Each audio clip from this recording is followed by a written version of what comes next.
Friends, welcome back to my channel. आज मैं आपके लिए इस ड्रामा के लास्ट पार्ट की एक्सप्लेनेशन लेकर आई हूँ। तो चलिए कहानी की शुरुआत करते हैं। कहानी में आगे हम देखते हैं कि यंगजे सोंगप्यो के किस करने की वजह से काफी ऑकवर्ड फील करता है और इस वजह से वो उससे एक हफ्ते तक ढंग से बात भी नहीं करता। सोंगप्यो उससे उसकी नाराजगी की वजह पूछता है। अब यंगजे उसे किस वाली बात तो बता नहीं सकता था, तो वो कहता है कि तुम मेरी बात सुनकर शॉक तो नहीं होगे। सोंगप्यो कहता है कि तुम बताओ तो कि क्या बात है। वो बहाना बनाते हुए कहता है कि तुमने बिना पूछे मेरा बर्गर क्यों खाया। सोंगप्यो कहता है कि वो तो 2 दिनों से फ्रिज में रखा था, उसने वैसे ही खराब हो जाना था तो मैंने खा लिया। यंगजे कहता है कि मुझे बासी बर्गर खाना ज्यादा पसंद है। सोंगप्यो कहता है कि तुम्हें मुझे पहले ही ये बात बतानी चाहिए थी। यंगजे कहता है कि अगर मैं तुम्हें पहले बता देता तो क्या तुम वो बर्गर नहीं खाते। सोंगप्यो कहता है कि मैंने फिर भी वो बर्गर खाना ही था। फिर वो यंगजे से माफी मांगता है और कहता है कि तुम इतनी सी बात की वजह से मुझसे नाराज थे और इसलिए तुमने एक हफ्ते तक मुझसे बात नहीं की। यंगजे सोचता है कि अब मैं तुम्हें कैसे बताऊं कि मैं तुम्हें पसंद करने लगा हूँ। तभी सोंगप्यो उसे गर्दन से पकड़ता है और कहता है कि मैं तो पता नहीं क्या क्या सोच रहा था, तुमने मुझे बहुत परेशान किया। और फिर वो दोनों ऐसे ही मस्ती करने लगते हैं। तभी वहाँ एक लड़की आती है और वो सोंगप्यो को स्योंगजी कहकर उसके गले लग जाती है। वो उससे पूछती है कि तुम इतने टाइम से कहाँ थी। सोंगप्यो और यंगजे को कुछ समझ नहीं आता। नेक्स्ट सीन में हम उन तीनों को यंगजे के घर में देखते हैं। वो लड़की उन दोनों को सारी बात बताती है। उसकी बातें सुनकर यंगजे कहता है, तो तुम्हारे कहने का मतलब ये है कि ये तुम्हारी बहन है जो एक्सीडेंट के बाद बहुत टाइम से कोमा में थी। सोंगप्यो भी कहता है और लास्ट विंटर में मैं अचानक से गायब हो गई थी। वो लड़की कहती है कि तुम अचानक से गायब हो गई थी, मैंने हॉस्पिटल के सीसीटीवी फुटेज में भी देखा, लेकिन वहाँ भी तुम्हारे बाहर जाने का कोई नामो निशान नहीं था। तुम अपना फोन भी लेकर नहीं गई थी। तुम इतने टाइम से कोमा में थी तो मुझे कोई आइडिया नहीं था कि तुम कहाँ जा सकती हो। सोंगप्यो पूछता है कि मैं कितने टाइम से कोमा में थी। वो लड़की कहती है कि तुम 3 साल से कोमा में थी। यंगजे उससे पूछता है कि क्या तुम्हें याद है कि ये हॉस्पिटल से कब गायब हुई थी। वो उन्हें बताती है कि ये पिछले साल 15 दिसंबर को गायब हुई थी। ये सुनकर सोंगप्यो कहता है कि इसी दिन तो मैं लड़की बना था। वो लड़की पूछती है कि तुम क्या कह रही हो। यंगजे कहता है कि इसे ऐसे ही बड़बड़ाने की आदत है। वो लड़की पूछती है कि क्या तुम्हें मैं बिल्कुल भी याद नहीं हूँ। सोंगप्यो मना करता है। वो लड़की कहती है कि कोई बात नहीं, तुम नई यादें बना सकती हो, लेकिन तुम्हें बिल्कुल ठीक देखकर मैं बहुत खुश हूँ। डॉक्टर ने तो कहा था कि अब तुम कभी कोमा से बाहर नहीं आ पाओगी। सोंगप्यो कहता है कि अब मैं कहाँ जाऊँगा। वो लड़की कहती है कि अभी तो तुम यहीं हो, क्या तुम्हें कोई प्रॉब्लम है। यंगजे बात संभालते हुए कहता है कि याददाश्त जाने की वजह से कभी कभी ये ऐसे ही अजीब बातें करने लगती है। फिर वो लड़की उनसे उन दोनों के बारे में पूछती है। वो कहती है कि तुम दोनों कैसे मिले, क्या तुम दोनों यहीं साथ में रहते हो, क्या तुम दोनों लवर हो। यंगजे को समझ नहीं आता कि वो क्या जवाब दे। वो कहता है कि मैं तुम्हें ये सब बाद में समझा दूंगा, लेकिन अभी स्योंगजी ये सारी बातें सुनकर शॉक में है और मुझे तुमसे एक फेवर चाहिए। इसके बाद यंगजे उससे कुछ बातें करता है। फिर वो लड़की जाने से पहले यंगजे से कहती है कि तुम मुझसे स्योंगजी के लिए थोड़ा टाइम चाहते हो ताकि वो यहाँ सब सॉर्ट आउट कर सके। यंगजे कहता है कि इसके लिए 1 दिन भी बहुत होगा। वो लड़की कहती है कि ठीक है, फिर मैं कल शाम को आऊंगी, और ऐसा कहकर वो चली जाती है। बाद में सोंगप्यो कहता है कि क्या एक्सीडेंट की वजह से मेरे दिमाग में सोंगप्यो की मेमोरी बनी। यंगजे कहता है कि मुझे इस बात पर यकीन नहीं है, वरना मेरे दिमाग में भी तुम्हारी मेमोरीज कैसे हैं। सोंगप्यो कहता है कि फिर मेरी रियल बॉडी कहाँ है। ये सुनकर यंगजे उसे उसके पेरेंट्स को कॉल करने के लिए कहता है, क्योंकि लड़की बनने के बाद उसने अपने घर पर कॉल नहीं की होती है। सोंगप्यो अपने फोन में देखकर कहता है कि मैंने अपने पेरेंट्स का नंबर सेव नहीं किया है। थोड़ा ढूंढने पर उसे उसके पापा का नंबर मिल जाता है। कॉल लगाने पर वो नंबर सर्विस में नहीं होता। बाद में वो लोग सोंगप्यो के घर जाते हैं, लेकिन वहाँ उसके पेरेंट्स की जगह कोई और रहता है और सोंगप्यो के पास उसका रजिस्ट्रेशन नंबर मतलब आधार कार्ड जैसा नंबर भी नहीं होता है। रास्ते में लौटते हुए यंगजे सोचता है कि फिर सोंगप्यो कौन है जो मेरी मेमोरी में है। हम दोनों ने एक साथ तो हाई स्कूल किया था। ये याद करके वो अचानक से रुक जाता है और सोचता है कि मुझे सोंगप्यो का चेहरा याद क्यों नहीं आ रहा है। तभी सोंगप्यो कहता है कि मुझे सब समझ में आ गया है, ये सब रिकॉर्ड हो रहा है ना, मैं असल में एक लड़की ही हूँ जिसका नाम स्योंगजी है। एक्सीडेंट की वजह से मैं खुद को लड़का समझने लगी थी और तुम मेरी याददाश्त वापस लाने के लिए मेरी मदद कर रहे हो, यही बात है ना? मैं हमेशा से ही एक लड़की थी। तभी होते कहता है कि तुम सही कह रही हो। उसे वहाँ देखकर वो दोनों चौंक जाते हैं। होते कहता है कि तुम कभी थे ही नहीं, तुम शुरू से ही इस दुनिया में नहीं थे। मेरा मतलब सोंगप्यो से है। सोंगप्यो कहता है कि ऐसे कैसे हो सकता है, मेरी सारी यादें क्या झूठी हैं? यंगजे कहता है कि मुझे भी इसके बारे में सब याद है। होते कहता है कि ये सब एक आग की लॉक की तरह है।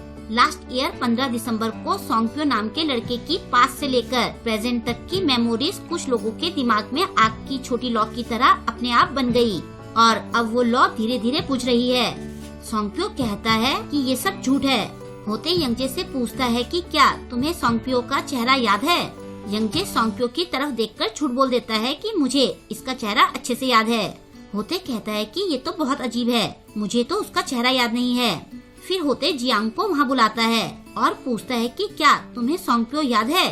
सोंगप्यो कहता है कि तुम हमेशा होते और उससे एनिमेशन की बातें करते रहते थे। जियांग कहता है कि मुझे ये नाम सुना सुना सा लग रहा है, लेकिन मैं एनिमेशन की बात तो हमेशा होते से ही करता था। होते उसे कहता है कि तुम्हारी असली पहचान को जानने वाला इंसान मतलब तुम्हारी बहन आ गई है, तो तुम्हारी सोंगप्यो की सारी यादें कल तक मिट जाएंगी। सोंगप्यो पूछता है कि क्या हम कुछ कर नहीं सकते? मेरी यादों का मिटना तो मेरे लिए मरने के जैसा होगा।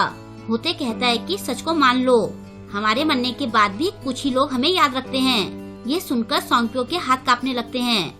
ये देखकर यंगजे उसका कॉलर पकड़कर उसे चुप रहने के लिए कहता है। होते कहता है कि मुझे इससे कोई फर्क नहीं पड़ेगा। यंगजे गुस्से में कहता है कि ये सब क्यों हो रहा है? होते कहता है कि हम सब एक छोटे से जादू का हिस्सा हैं। हम सबकी टाइमिंग अलग होगी, लेकिन कुछ सालों बाद हमें भी कोई याद नहीं रखेगा। बाद में वो दोनों घर में बैठे होते हैं। सोंगप्यो पूछता है कि क्या मैं मरने वाला हूँ?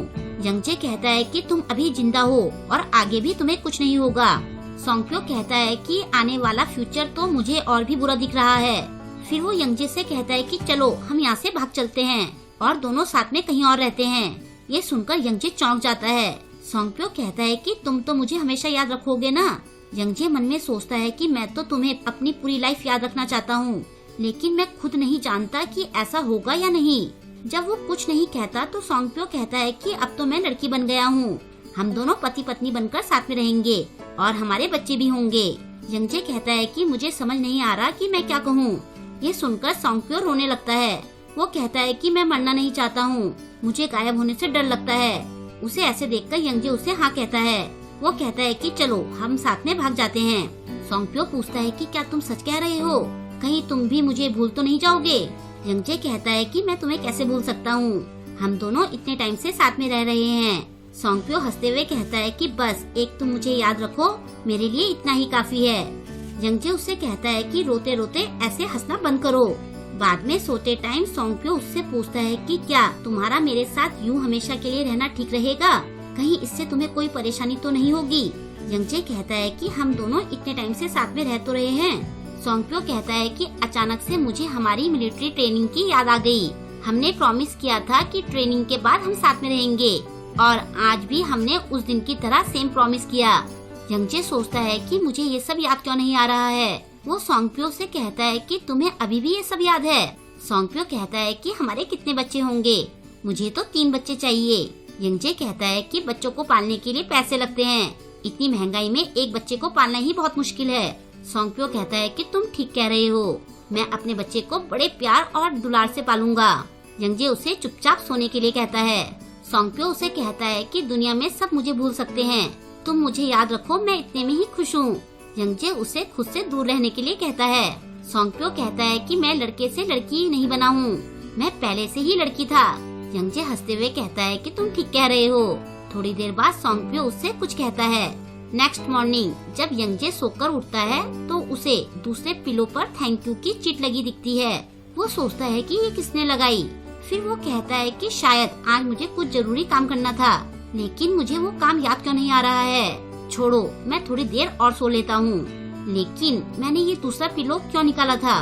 यंगजे सोंगप्यो के बारे में सब कुछ भूल चुका होता है। बाद में वो अपनी जॉब पर जाता है। रास्ते में उसे जियांग और होते बेसबॉल खेलते हुए दिखते हैं और तभी अचानक से उसे सोंगप्यो के साथ बिताए लम्हे याद आने लगते हैं। उसे शुरू से लेकर लास्ट तक के सारे मोमेंट्स याद आने लगते हैं। उसे ये भी याद आता है कि सोंगप्यो ने उसे किस करा था। वो बहुत ज्यादा सेंटिमेंटल हो जाता है और रोने लगता है। वो कहता है कि अचानक से मुझे रोना क्यों आ रहा है। उसे याद आता है कि रात को सोंगप्यो ने उसे आई लव यू कहा था। वो बुरी तरह से रोने लगता है। उसे रोता देखकर जियांग उसके पास आता है, लेकिन होते उसे रोक देता है और थोड़ी देर बाद होते भी वहाँ से अचानक से गायब हो जाता है। शायद जियांग भी होते के बारे में सब भूल जाता है। यंगजे अभी भी रो रहा होता है। नेक्स्ट सीन हम 10 साल के बाद का देखते हैं। यंगजे कहीं जा रहा होता है और रास्ते में उसे स्योंगजी दिखती है। वो किसी और के साथ होती है और स्योंगजी प्रेग्नेंट होती है। यंगजे कुछ नहीं कह पाता क्योंकि वो स्योंगजी के बारे में भूल गया होता है। और यहीं पर इस अजीब सिचुएशन में इस ड्रामा की एंडिंग हो जाती है। आई होप कि आपको आज का ये एपिसोड पसंद आया होगा। आपको आज का ये एपिसोड कैसा लगा मुझे कमेंट करके जरूर बताएं और वीडियो को लाइक और शेयर करना ना भूलें। अगर अभी तक आपने मेरे चैनल को सब्सक्राइब नहीं किया है तो प्लीज मेरे चैनल को सब्सक्राइब कर लें और लेटेस्ट वीडियोस की नोटिफिकेशन पाने के लिए बेल आइकन को प्रेस करना ना भूलें। मिलते हैं जल्द ही नेक्स्ट वीडियो के साथ। Thank you.